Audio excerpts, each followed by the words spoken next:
Good evening, friends. Let me invite you for a stroll down Graveyard Lane, where beauty and love abide. And in death, we are born to eternal life.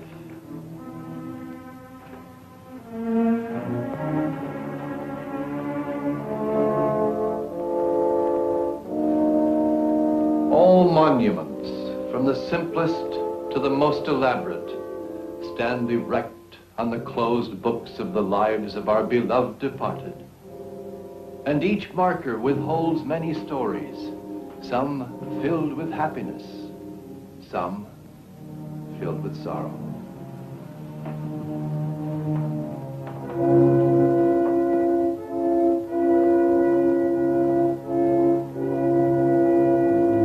I wonder, what would they do if they had the chance to relive their lives again?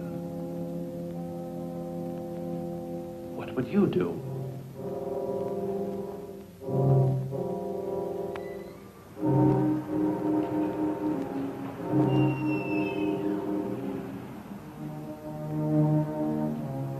Yuma? Yuma?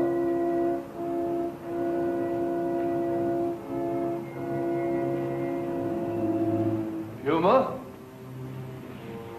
Yuma?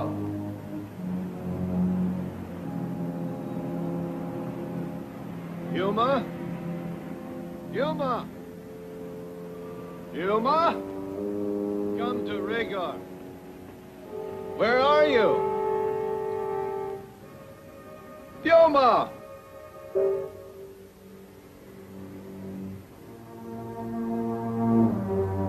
Don't be afraid, Puma. Don't be afraid.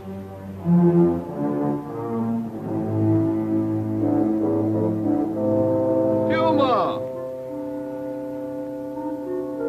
Oh, there you are, Puma.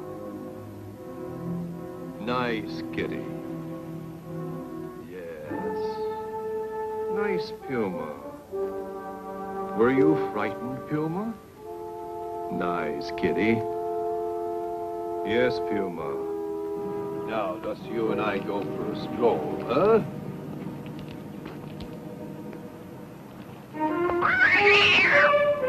I'm sorry, Puma.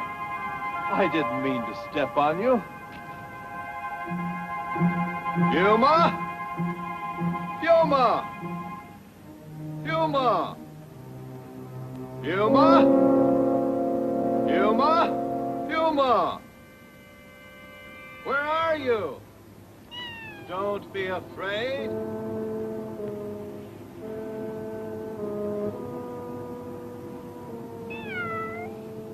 There, Puma.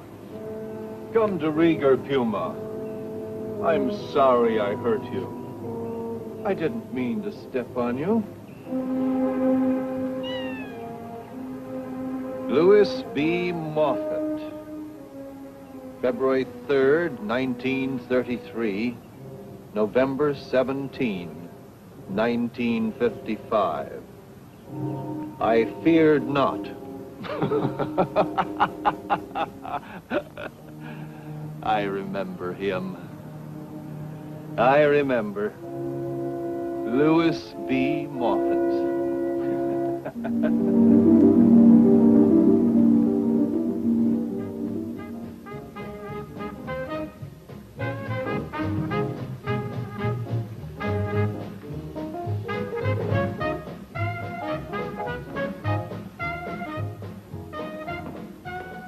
Going to the cafeteria. Anybody hungry? Just waiting for you. I'm ready. Come on, Lou. The girls will be there. Where are you going? To the cafeteria. Oh, not now. Maybe later. Say, when is your first lecture in dissection? It's any day now. You're in for quite a treat. Professor Rayburn is a terrific cut-up. Say, how's your stomach, Lou? Physically, I'm fine, but technically, well, that's another story. I gotta keep hitting the books. Betty might be at the cafeteria. Ah, come on, let's leave them. Let's go, fellas. I'm stuck. I hope the hamburgers are good tonight.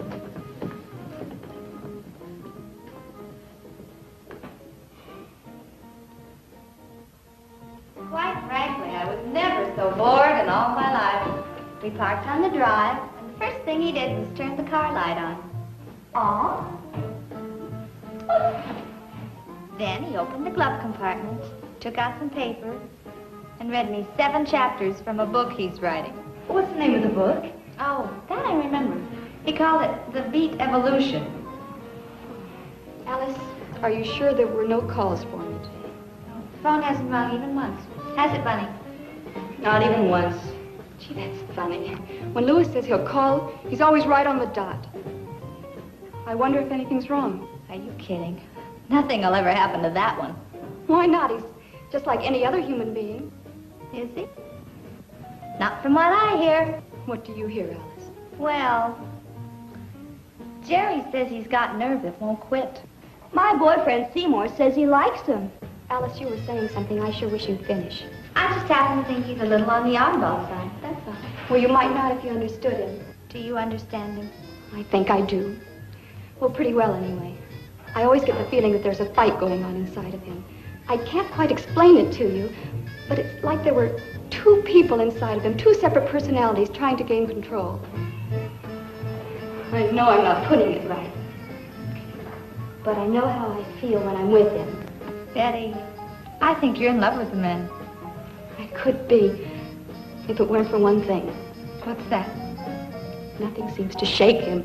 He's not afraid of anything. It might hurt him someday. What do you think?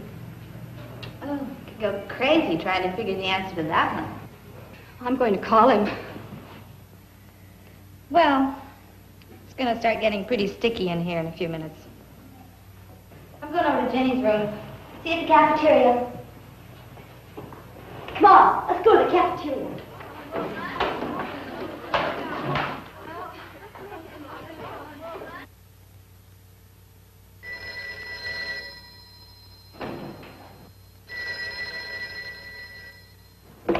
Hello?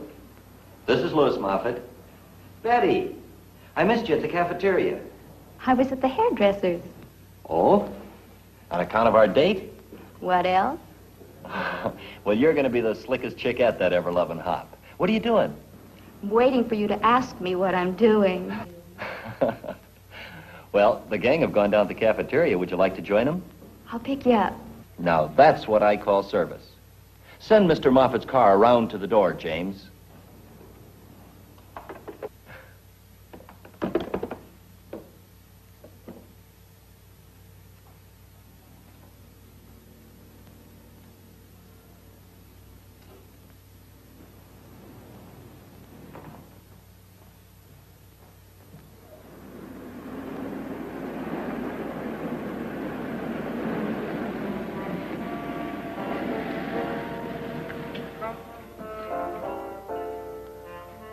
Gee, you must have jets on this heap.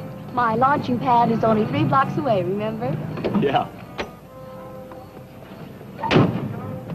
Let's continue. To the moon. To the moon. Can't we spend a quiet evening, like alone?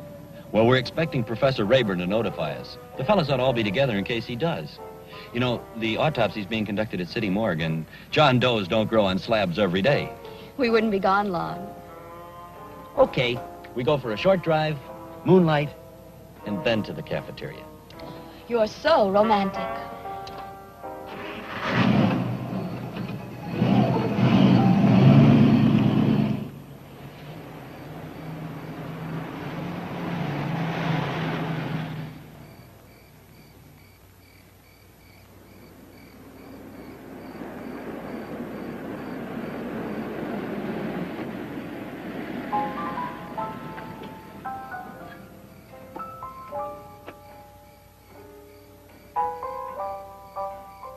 Magnolia blossoms. Aren't they lovely?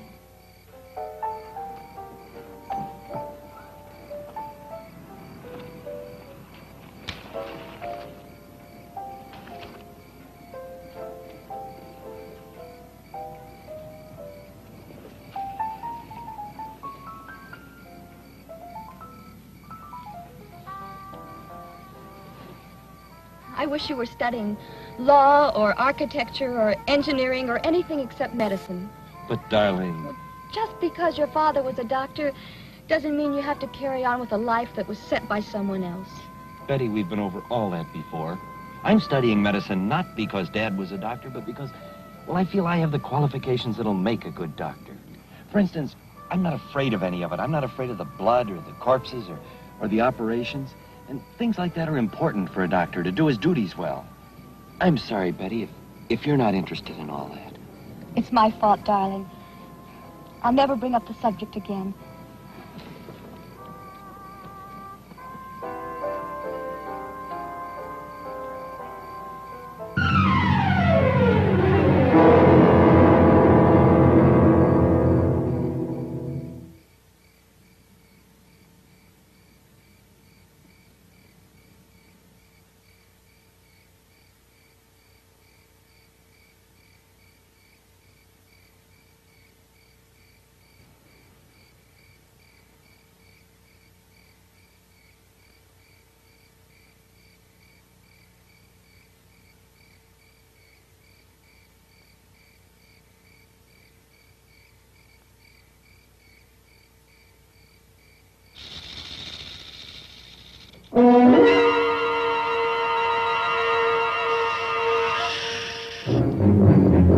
That's a rattler.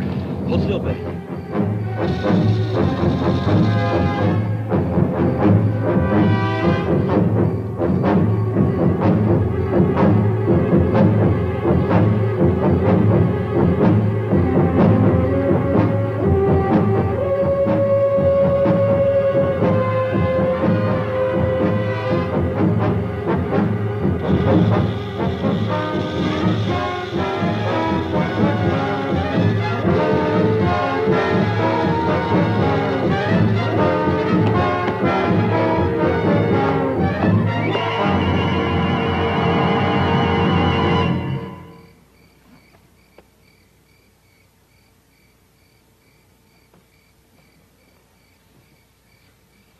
Are you all right, Betty?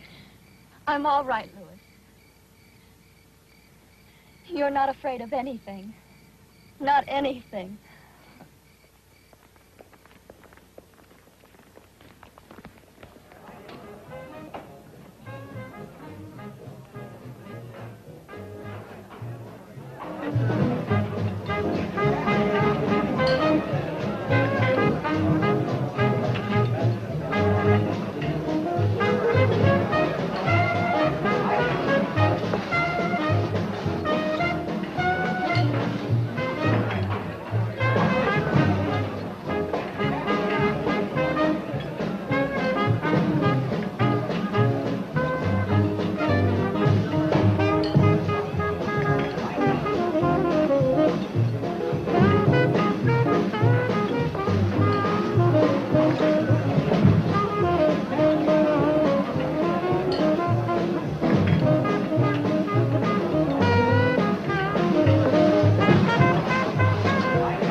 Which one of the three sodas did you like the best? Oh, honey, Pep, I enjoyed them all. I'd like to try a raspberry. You'll have another one with me? I shouldn't. Oh, all right. Hey, Howard, come here a minute, will you? What is it, Tiny? Bring Ragdoll another soda. Make it raspberry, will you? Hey, make it 2. 2 raspberry sodas for the last of the big-time spenders.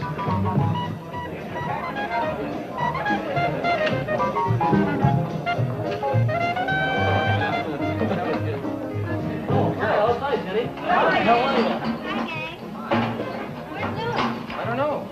I wonder what happened to him. Oh, if I know him, he's still at his desk. Odd fellow, that Moffitt. Rarely mixes with anybody or anything. Just books, classes, and more books. You're forgetting Betty Crawford. What she sees in him, I'll never know. She's beautiful and smart, too. Yeah, she's very devoted to him. Doesn't play the field, like some girls I know. Is she coming to the hop tomorrow night? Yeah, with Lewis. He won't be there, not if the autopsy's for tomorrow night. Him and 15 other guys. All of you will be dancing with tears in your eyes. Because the boy in your arms is a girl. You doctors to be always spoil our social life with your all-night study routine. That's all part of a doctor's training, getting used to the irregular hours of a doctor's life. Oh, here they come now. Gee, she looks like she's just seen a ghost.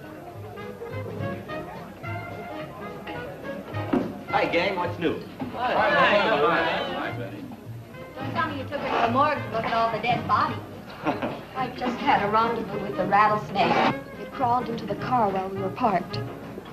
But Lewis killed it. Gee, no wonder she's pale. I'd have fainted. Lou, I saw Professor Rayburn on the way down. He said the coroner might have a stiff ready for us by tomorrow night. Hey, that's great. Yeah, as soon as the city coroner confirms it, he'll let us know the exact time. Well, this autopsy begins our careers in medicine. And anyway, maybe it won't happen tomorrow night. There you are. Oh, hey.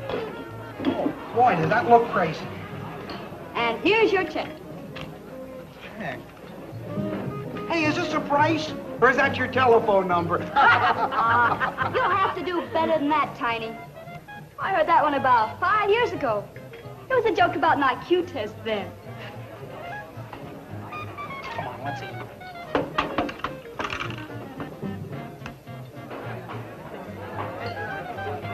This is great. Saccharin tablets. Help to keep the weight down.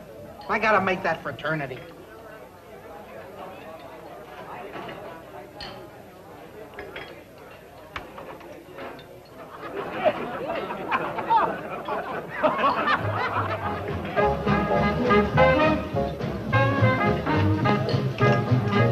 Hey, you know what? I heard that music is a real fine form of exercise, especially dancing to it, too.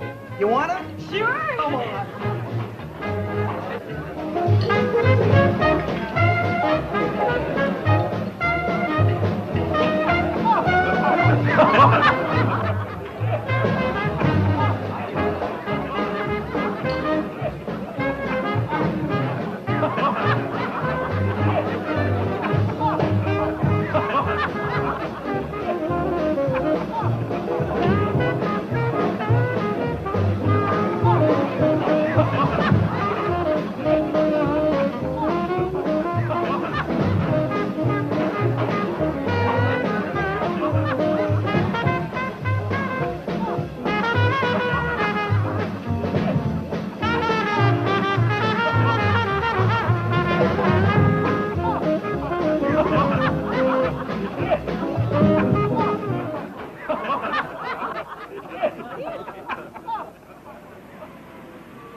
Frosh look like they're going to provide a lot of kicks this year, Howard. What do you got cooked up for the initiation?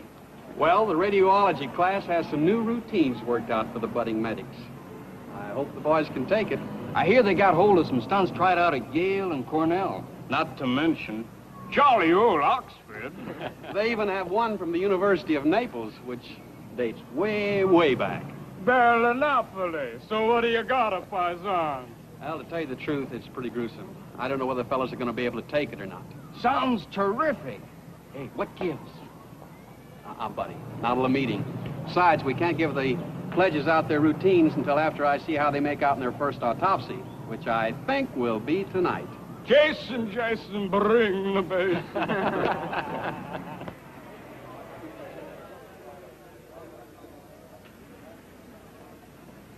Professor Rayburn. Hello, Moffitt. Professor Rayburn, may I ask a favor of you? Why, certainly. What is it? Well, I understand that you use a student to assist you at your autopsies. Yes, but that shouldn't concern you. I usually pick seniors. Well, I was wondering if I might help you. That's odd. Most of the fellas try to dodge it. They give me all kinds of lame duck excuses, from heart condition to athlete's foot. Well, I think it'd be very interesting, and, well, may I, sir? Well, all right. I tell you what you do. You go by the morgue just before class and slip into a surgical gown.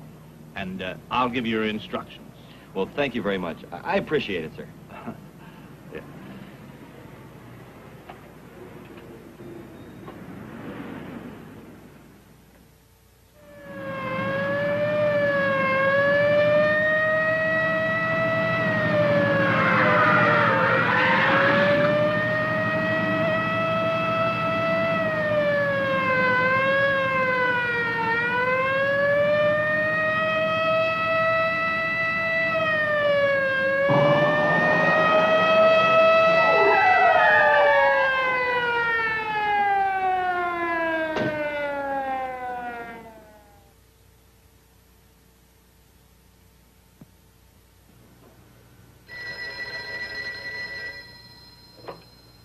Hello? This is Dr. Raven. Oh, yes, Carl. You have one ready? Oh, no, it's not too late. I'd rather have it tonight. Well, you see, tomorrow is Saturday, and there's no class until Monday, so... Oh, that'll be fine. Yes, I'll notify the class immediately. Thank you.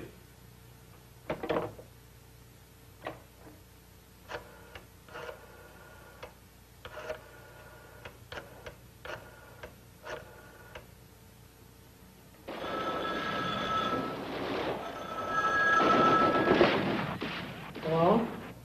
This is Professor Rayburn speaking. Oh, Professor Rayburn. Yes. Will you notify the boys to be at the City Morgue, 315 Broadway, at 8:45 tonight? Yes, I'll get word to the others. The City Morgue, 315 Broadway, 8:45 tonight. Thank you. Right. This is it, fellas. City Morgue, 8:45 tonight. Listen, I'll go over to Morrison Hall and tell the rest. And Jim, you go to the North Dormitory and spread the word around. Let's go.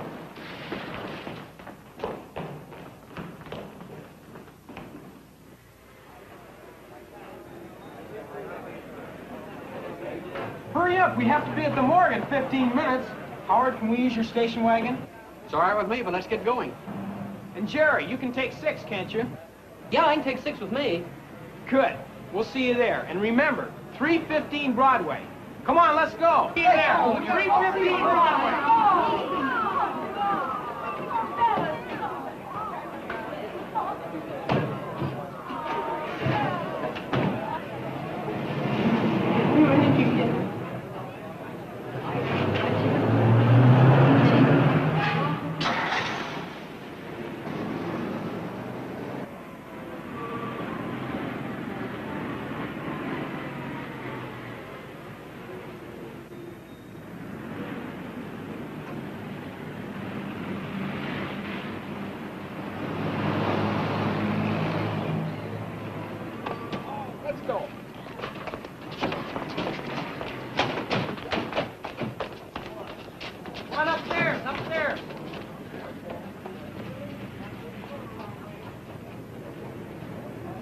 Gentlemen, this is your first gastrovascular dissection.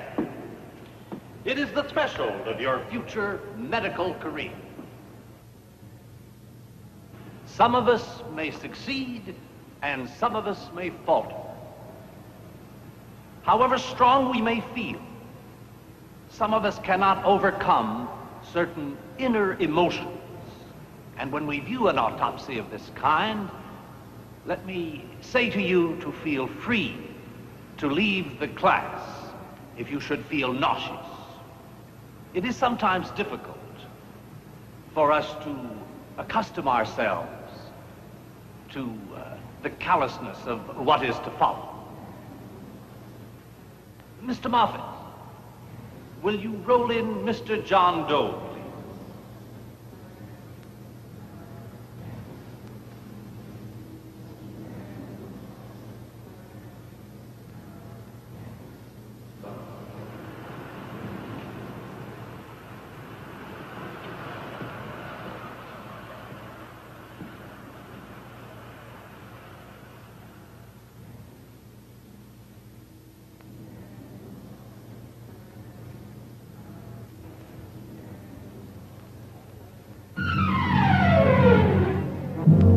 Mr. John Doe left this world with one possession on him, a gold ring.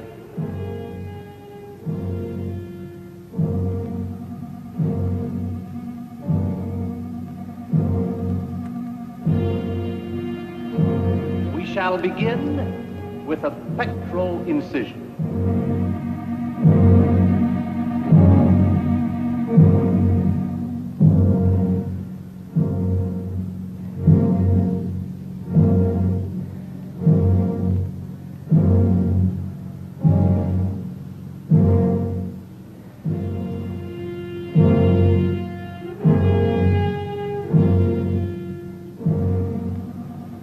we follow with an abdominal incision.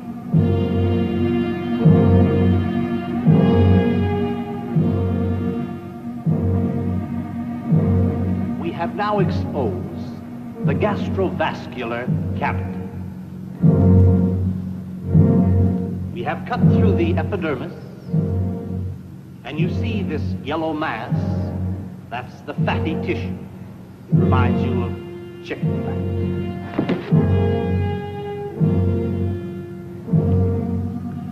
We then proceed to the right and locate the duodenum.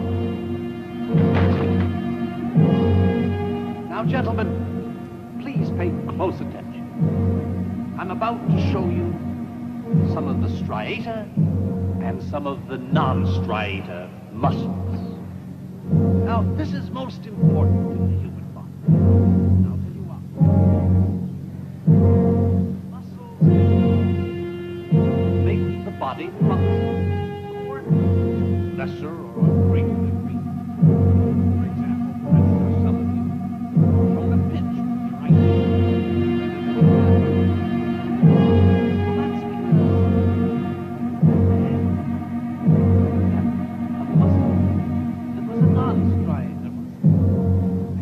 with your right hand.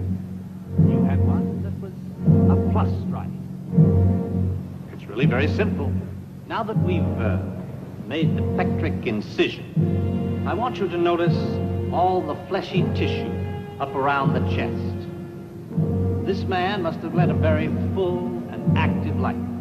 Perhaps he was a carpenter or a bricklayer, but his muscle structure up in his chest is just fantastic. You notice all the tissue in here, see that? Now, another indication, gentlemen. When you look at the duodenum down here on the right, you find, all kinds of little things. They look like, well, chicken eggs sometimes, except chicken egg with a broken blood vessel in it, you might say. It's a kind of a dark, bloody mass. Well, it's not very pleasant to look at, I must admit. But it's most important to the human anatomy. Very important indeed.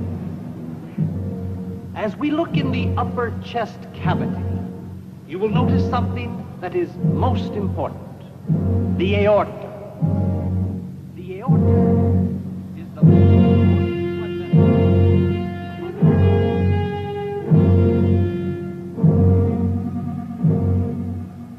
Now, gentlemen, you have just seen your first medical dissection. Mr. John Doe has rendered posthumously a great service to medical science. Tomorrow he will be transferred to the General Mausoleum of the Raven Hill Cemetery, where he will be stored for about a week in the receiving vault. After that week, he will probably be buried there in Potter's Field. Mr. Moffitt, you may escort Mr. John Doe to his drawing room.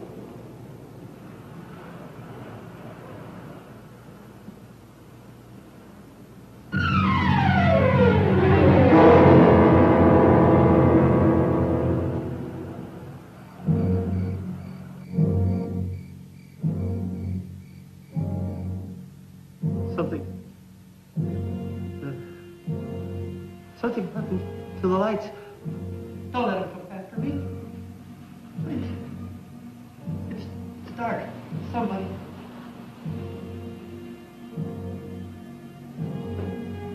I'm afraid.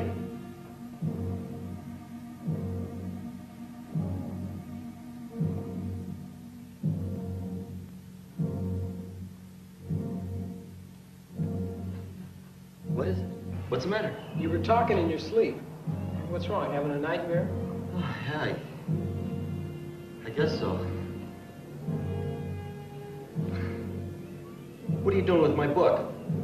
The Psychology of Fear. What are you scared of? Come on, let's get some sleep.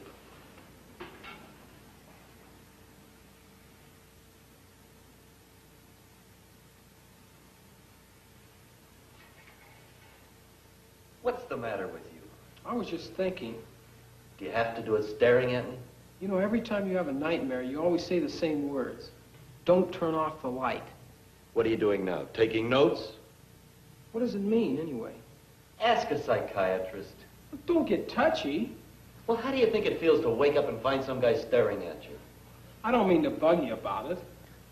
It's the same nightmare I've been having ever since I was a kid. It's got some meaning, I guess, but I don't know what it is.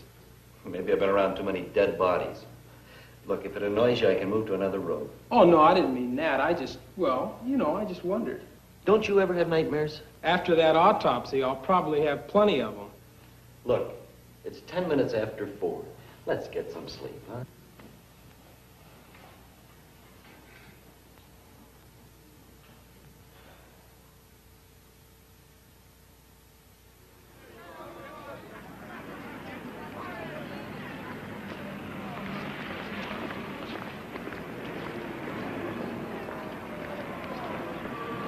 Hi, Lou. Hi, how are you, man? Right outside, sir. What's the trouble, fellas? Well, the gals are still mad at us for going to the Moorfield tonight. How about you? You made up with Betty? Well, not exactly. You know, I can't say I blame them, though. We did leave them stranded at the dance. Alice won't even look at me.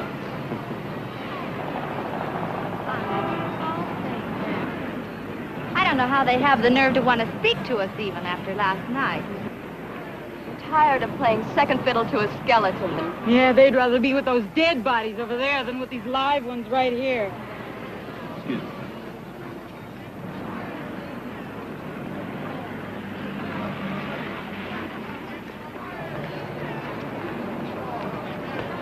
Betty? Betty, wait!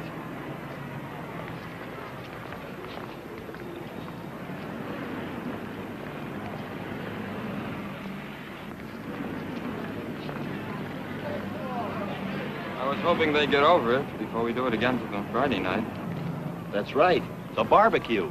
And also initiation night. When are we going to get our initiation assignments? The orders will be handed to us in sealed envelopes at 11 p.m. after the barbecue. That ought to be a ball. For whom? I hear some pretty gruesome stories. After that autopsy, what could be so tough? Oh, that's where I came in. Hey, you're the only guy that didn't seem to mind it. Mr. Moffitt, you may escort Mr. John Doe in. Say, I know what your initiation assignment should be. Say, if you're thinking what I'm thinking... Don't say it. We'll suggest it to senior committee. Well, I'm game, just so long as I make the fraternity. Hey, we're going to be late for class. Let's go. I'll see you, brother. Boy, if they only knew what they're in for. Comes the dawn, brother.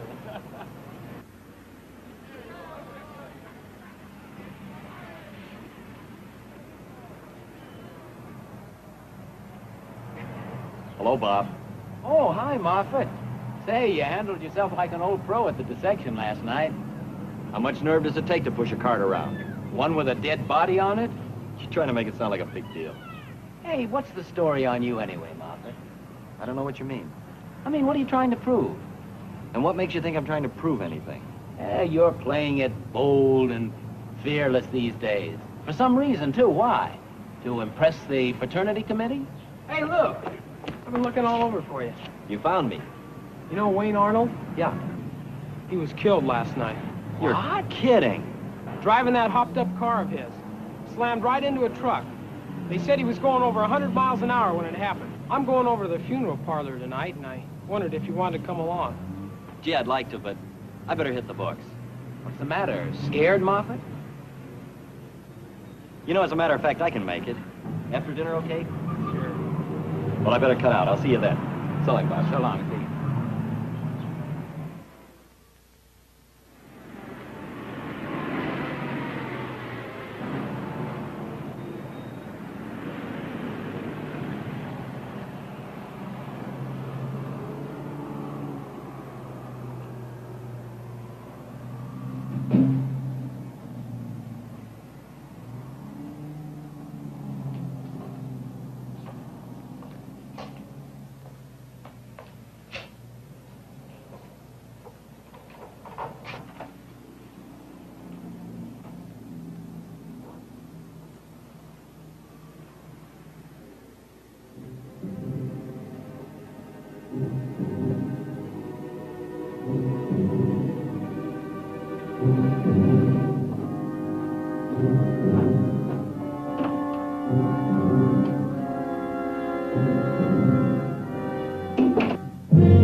Turn on the lights. It's dark. Carl, don't panic, Lou. I'll light the candle. What's wrong? I gotta get out of here. Come on. What happened? It got dark. Yeah, the candle blew out. Do you remember that nightmare I had? I said I didn't know what it meant. Yeah. Well, I didn't. But I do now. When I was 8 years old, my grandfather died, and the coffin was in the living room. The night before the funeral, I begged my mother to leave the light on in my room, and she wouldn't do it. And I cried.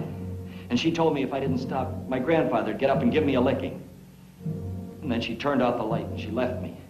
And I laid there all night in the dark, listening to all the sounds, scared to death that body'd get up and come into my room. Wow. Well, now that you know what the reason is, it won't bother you anymore. I sure hope so. Look, do me a favor, will you? Sure. Don't tell anybody what happened. Don't worry, I won't tell anybody. You know how it is. You just don't want people to think you're chicken. Well, nobody thinks that anyway. I sure hope not. I don't want them to start. Come on, let's get out of here.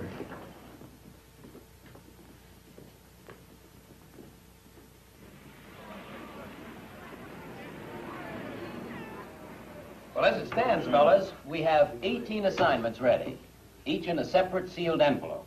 Now we've got 3 more to go. Jerry, Tom Neely, and Lewis Moffitt.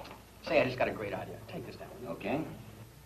Why not have Jerry as Bacchus, king of wine? Now, tomorrow we forbid him to touch any liquids all day long, not a drop, mind you. And then at the barbecue, we let him have all the liquid he wants. You mean give him the works at Silver Lake Fountain? Great. Tom Neely. Oh, yeah. The homely boy in the chemistry class. Yeah. Got another great idea. You got it? Now, we all know how these shindigs come out, don't we? Sooner or later, every boy and girl disappears into the shrubs. Why not have Neely now? Get this. Okay. And have Neely dressed as Cupid. Flashlight, bow and arrow, the whole works. Have him search through the shrubs and kiss every girl right in front of her date. Be sure he wears his glasses for self-protection. Okay, now, Lewis Moffitt. Lewis Moffitt. Hey, Clark, where have you been? All of the assignments are made except one. Except Lewis Moffitt. We've got a great idea, and it fits him to a T. It's terrific. Go on, tell him. Listen to this, fellas. It's good. Well, at the autopsy, Moffitt acted as if he'd played around with corpses all of his life. The entire procedure didn't bother him a bit. A galvanized stomach, huh? Professor Rayburn said that John Doe's body would be transferred to the Raven Hill General Mausoleum after the autopsy. Now, tomorrow night, after the barbecue, Moffitt will be given...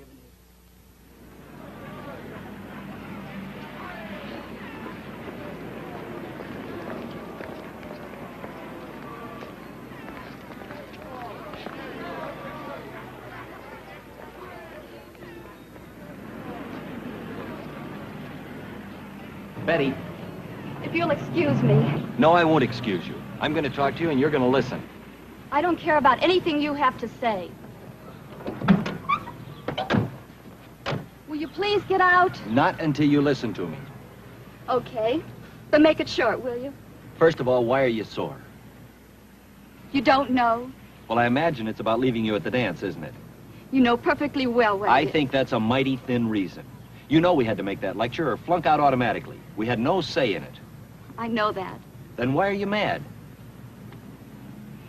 I guess you really don't know. Well, I'd certainly like to find out, if you don't mind telling me. It isn't just the dance, Lewis. It's the way you've been acting. Oh? You've been acting like some sort of Superman. At least that's what they say. They? They say you've been showing how fearless you are by wheeling dead bodies into classrooms. They say you've been acting like an oddball. They say you won't even let them like you. They again. You know what I think about they every time I hear that word? I think of some big, gray, shapeless monster with a million faces and a million voices. And when you look close, nothing at all. If you listen to they, Betty, you'll be running around in circles all your life. It's you that I care about, not they, what they say, what they think. How do you feel? I don't know. How would you feel if you heard strange things about me? Well, I wouldn't stop talking to you until I found out whether it was true or not. I wouldn't let they make any decisions for me.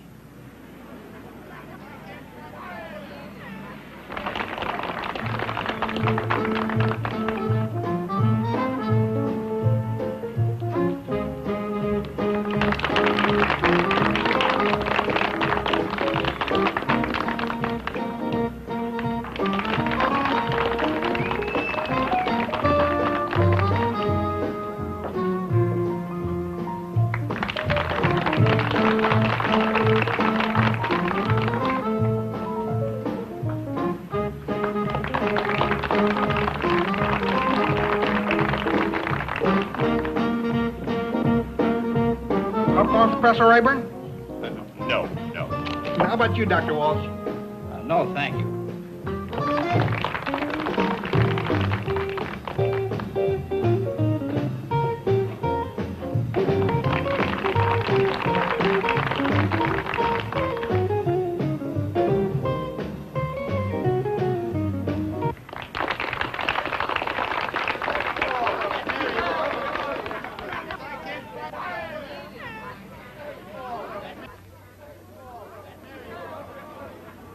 I imagine we ought to make a decision.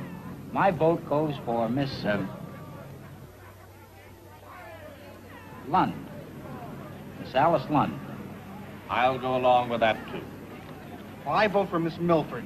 Miss Ragdoll Milford. Who?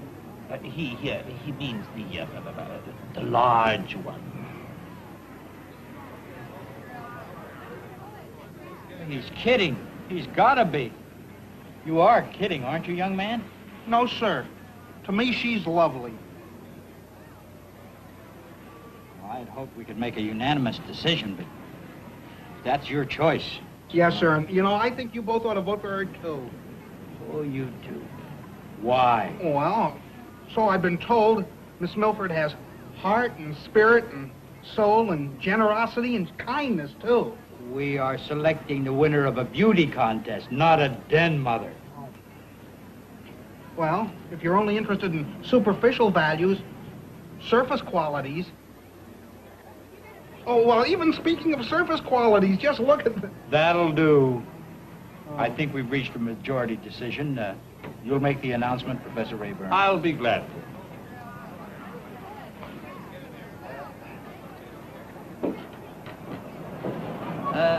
Ladies and gentlemen, it is my pleasure to announce that the judges have reached a majority decision. It is my pleasure to announce the Queen of the Bacchanalian Festival as Miss Alice Lund.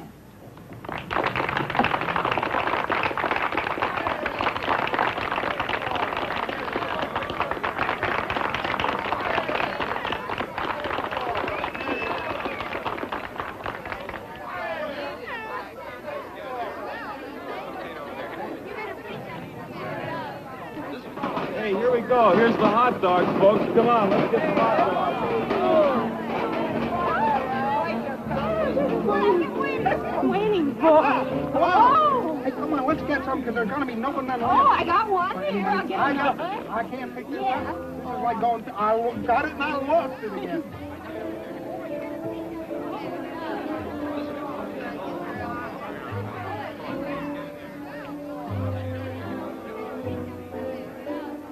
Bacchus, the king of wine. Praise be Bacchus. Oh, no. You have 2 more minutes to go. Then you can have all you want. I'm so thirsty, it seems like I've been without water for a month instead of just a day. All right. Hey, fellas, His Highness craves to sup of yon nectar. Are we ready? Yeah. A tall, refreshing goblet of coke nectar.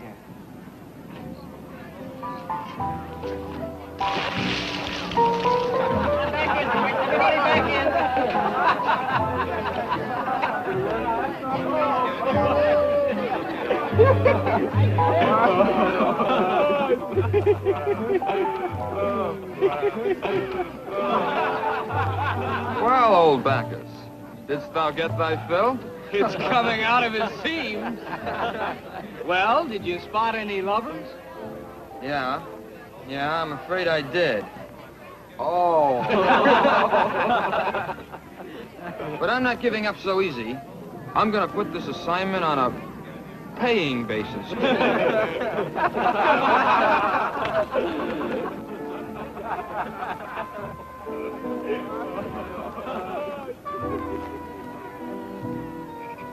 Oh, honey, you're for me. What about tomorrow, right?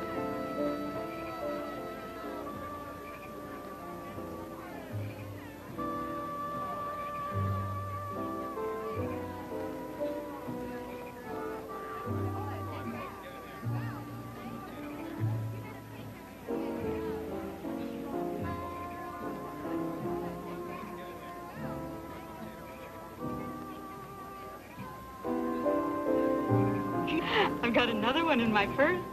Oh, boy.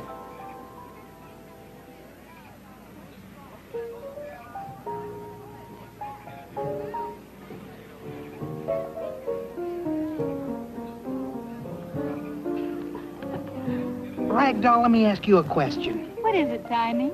Did you bring the mustard?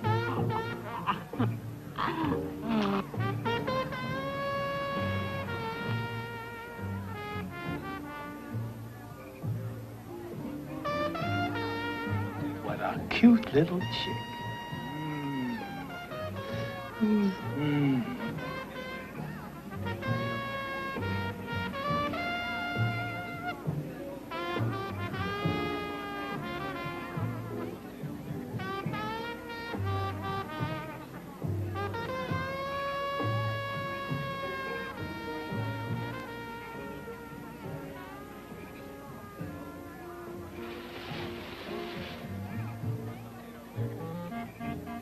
Oh, come on, Tommy. I know what your mission is.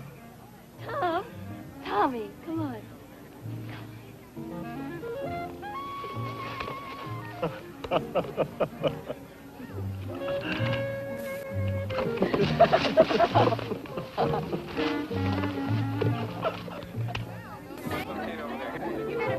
Well, I almost made 36 inches. See? Hey, you did pretty well, Tiny, considering. You mean I'm in? I'm a brother? Well, not quite. What do you mean? Here's your assignment. Let's see. Tiny. For the next 7 days, you will forego all food whatever, with the exception of bread and water at 3 regular intervals a day. Oh, no, that's too much. I quit. Here, you can have my saccharine bottle and take back your assignment. I don't want to be anybody's brother that bad. Besides, I already got me a brother. And I got a sister, too. I'm going to go find Ragdoll, because she likes me just the way I am. Now, wait a minute, Tiny. Wait a minute. What do you want? You passed. Yeah? I was just kidding you. You passed your initiation. You're one of them. Yeah? Didn't have the heart to keep you worrying about it. Oh, you mean I'm a brother? Oh, boy. Wait till I tell Ragdoll. It's almost 11:30. My assignment. May I read it? Sorry, darling. Against the rules.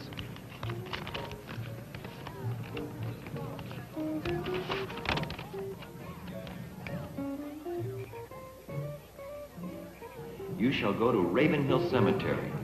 Enter the General Mausoleum. In aisle 3, crypt 18, you will find the remains of autopsy John Doe. On his right angular finger, you'll find a gold ring, which you must deliver to the president of the Senior Initiation Committee upon your return to the campus. The Senior Committee will later make proper restitution through the caretaker of Ravenhill. What's wrong, Lewis? You're not scared, are you? You are. For the first time in your life, you're really scared. Don't be silly. There's nothing to it. I've got to go. Please be careful, darling. I'll see you when I get back.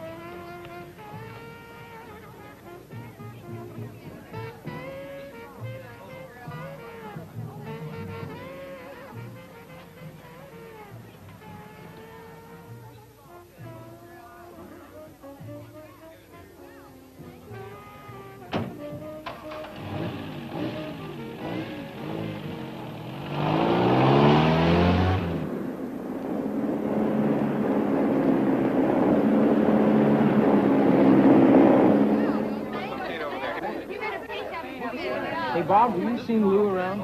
Yeah, he should be back any minute. Where'd he go? On his assignment. Hey, what about you? Did you finish yours? Yes, I asked everyone who lives on Howard Street for a penny. And? I got 23 cents. 23 cents? You were gone 4.5 hours and all you got is 23 cents? It must be the recession. Say, what kind of an assignment did Lou get? Well, he'll tell you. If he's able to tell you when he gets back. You know, I heard you guys gave an assignment that dates back to the 15th century. About that time. Is that the one Lou got? Hey, why all the curiosity? Oh, I just wondered if Lou's assignment was as weird as mine. Weird? Yeah, I guess that is the word for it. Weird.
Lewis B. Moffitt, I feared not. Yet fear dwells within all of us, young and old alike. Has terrifying fear ever gripped your heart?